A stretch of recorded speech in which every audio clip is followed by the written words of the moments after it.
Hi, and welcome to the CareCity Tech YouTube channel.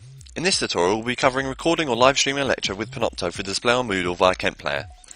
When you log in, you'll most likely see an icon for Panopto on the desktop as you see here, but if you don't, then just go to the Start menu and select Panopto from there. So, we open up the Start menu, scroll down to P, and there's Panopto right there. Now that Panopto is open, we can see we have an option to sign in with our Kent IT account, so I'm going to do that here.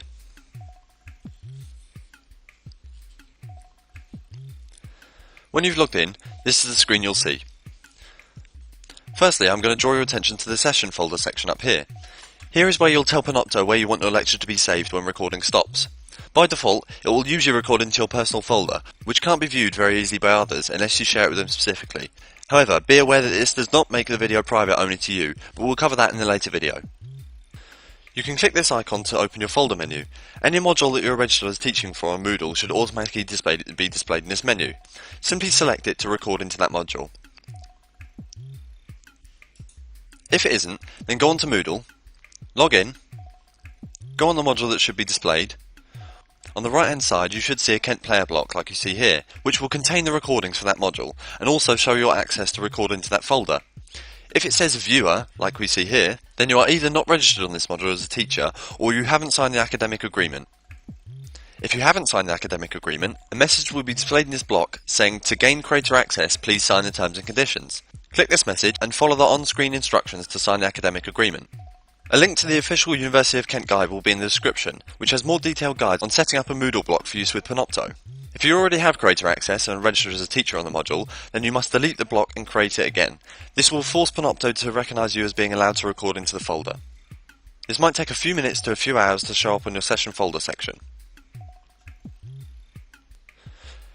The next section we're going to be looking at is the recording name. You can set a custom name for your recording, which by default will be the date and time that Panopto was opened. Next, we can choose what inputs will be included in the recording, which means we can choose whether we want to just record the content of our screen, or add a microphone or webcam to the recording. You can do this using these drop-down boxes below the recording button in the primary sources section. Video can be left as none if you wish not to be recorded visually, or you can select the webcam if one is available to you, like this. Audio is where you'll select the microphone you want to use. Quality can also be adjusted from here, but that's usually not necessary to change, so for now we're just going to leave that as standard. Below, we have the secondary sources section. This is where we tell Panopto what we want to be recorded on the screen. As you can see, we have two options: Capture PowerPoint or Capture Main Screen. Capture PowerPoint is designed to capture only full screen slides of a PowerPoint, as well as whatever settings we set in the primary sources section. Nothing else will be captured. Capture Primary Screen will capture all content that is shown on the monitor you're working on, which is ideal for when you might be showing websites or a video from a source outside of a PowerPoint presentation. If you are showing content that is audio using this method, then it's recommended that you tick the Capture Computer Audio button, otherwise any video you show will be silent when viewed later.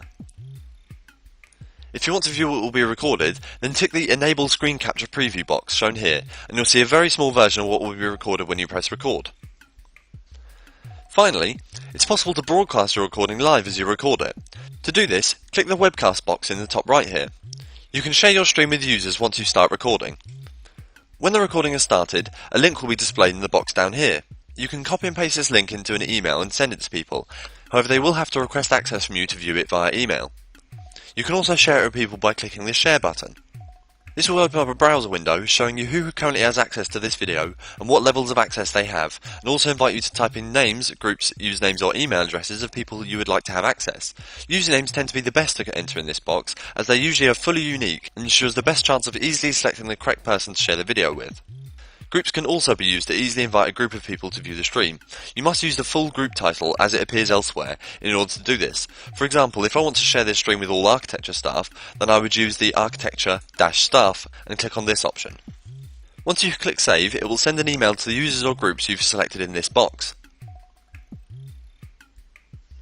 Once you've finished your recording, hit the stop button to stop streaming or recording. This will then give you a final chance to edit your session name and also enter the description. When you're happy, just click Done. This will now bring you automatically onto the Manage Recordings tab and show that your recording is being processed.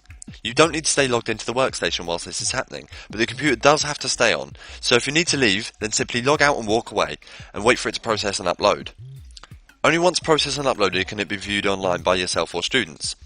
We will cover how to manage these recordings in a later video, so for now, thanks for watching this tutorial. I hope you enjoyed it. Please feel free to take a look at our other videos, and don't forget to subscribe to our channel to keep up to date with videos as they're released. We hope to see you soon, but until then, have a good day.